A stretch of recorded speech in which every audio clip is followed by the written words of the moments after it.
네, 광명을 김남희 의원입니다. 저는 강준구 심사평가 원장님께 공익목적 임상연구에 대하여 질의하겠습니다.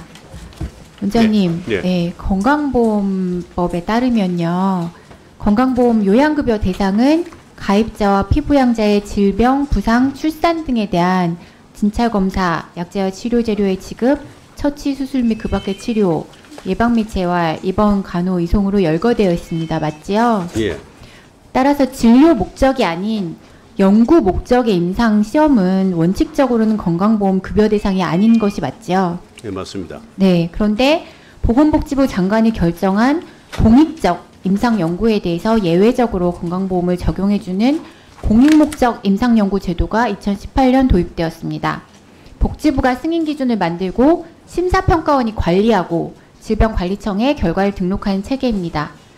그런데 이런 공익목적 임상연구제도는 진료를 목적으로 하지 않는 연구목적 임상시험에 건강보험 재정을 투입하는 것이기 때문에 신중하게 이루어져야 하고 제도의 목적에 맞게 운영되어야 하는데요. 실제 현황을 보니까 우려스러운 부분이 너무 많습니다. 화면 부탁드립니다. 원장님, 지금 현황을 보니까 2018년부터 올해 6월까지 6,207건이 신청되었는데요. 6,142건이 승인 결정되었습니다. 승인율이 98.9%입니다. 신청하면 다 승인해 줬다는 얘기죠. 네, 그리고 자료를 받아서 분석을 해보니 여러 심각한 문제가 있습니다. 다음 화면 부탁드립니다. 첫 번째로는 연구의 공익 목적을 확인할 수가 없었습니다. 공익 목적을 확인하기 위해 자료를 요청했더니 화면과 같은 답이 왔습니다. 이 자료를 보시면요. 공익 목적을 확인할 수 있는 사안이 11건밖에 제출을 못하셨어요.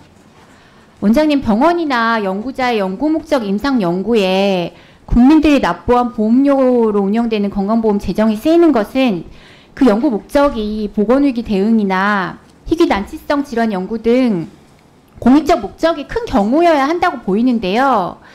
2022년부터 지금까지 2,900건이 건보 지원이 되었는데 11건 말고 나머지 연구는 그럼 왜 선정이 된 겁니까? 건보 재정을 투입할 만한 공적 가치가 있는지 확인하신 건지 의심되고요. 그리고 다음 화면 부탁드립니다. 두 번째로 일부 의료기관이 과다하게 지원을 받고 있습니다. 상위 5개 의료기관에서 승인된 건수가 1,455건으로 전체의 23.7%고 1,000억이 넘는 지원을 받았고요. 한 의료기관에서 570억 지원을 받았습니다. 그래서 일부 의료기관이 이 제도를 통해 특혜를 누리고 있는 것은 아닌지 의심이 됩니다. 그리고 다음 화면 부탁드립니다.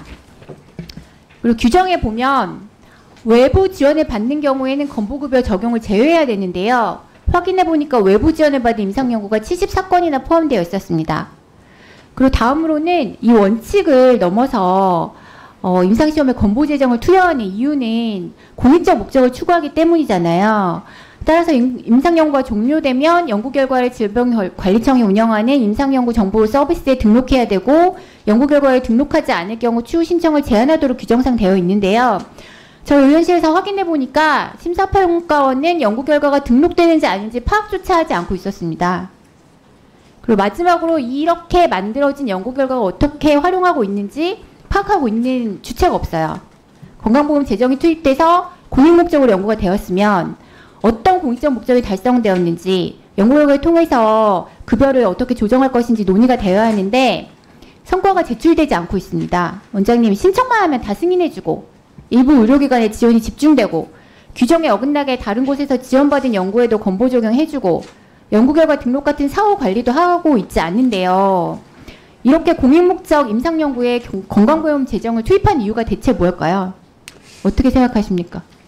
예, 이거는 다 원칙에 따라서 해야 되겠죠. 그래 지금은 그 공익적 임상연구의 판단 기준은 그렇게 되어 있지만 임상시험과 임상연구를 구분하고 있지 않아서 이게 문제라고 봅니다.